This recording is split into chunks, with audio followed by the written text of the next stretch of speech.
Դատարանը կողմերի քննարկեց մեղադրյալներ Կարապետ Ղուկասյանի, Աբետիս Աղաքելյանի և Արտյոմ Մկրտչյանի նկատմամբ միջդատական արտադրության կիրառված խափանման միջոցների հարցը, լսեց կողմերի կարծիքը և որոշում է հետևյալը. Դատարանը անփոփոխ է թողնում մեղադրյալ Ավետիս Աղաքելյանի նկատմամբ կիրառված խափանման միջոցը բացակայելու արգելքը դատարանի որոշումը բողոքարկման ենթակա չէ, միաժամանակ պարզաբանում է, որ գործի քննության հետագա փուլերում դուք այդ միջոցությունը ներկայացնելու իրավունքից զրկված չեք հարցերու պաշտպանները։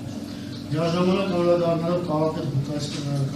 Ղուկասյանի և Արտյոմ Մկրտչյանի նկատմամբ կիրառված խափանման միջոցի հարցին դատարանը որոշում է փոխել մեղադրյալ Կարապետ Ղուկասյանի նկատմամբ կիրառված կալանքը, նրա նկատմամբ կիրառել տնային կալանքի ժամկետով, կիրառել կալանք 3 ամիս ժամկետով, դատարանի որոշումը կողմերը կստանան և կալանքի ժամկետով բողոքարկել դերակատարի հակակոռուպցիոն դատարանում։ Անդրադառնալով մյուս մեղադրյալին Արտյոմ Մկրտչյանի նկատմամբ կիրառված տնային կալանքին և համակցված մյուս խափանման միջոցների դատարանը որոշում է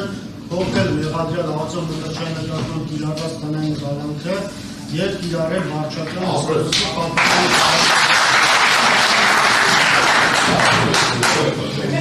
մյուս խափանման միջոցները թողնվում են անփոփոխ, որոշումը կողմերը ստանալուց հետո 17 ժամկետում թողնել բողոքարկել դերակատարի հակակոռուպցիոն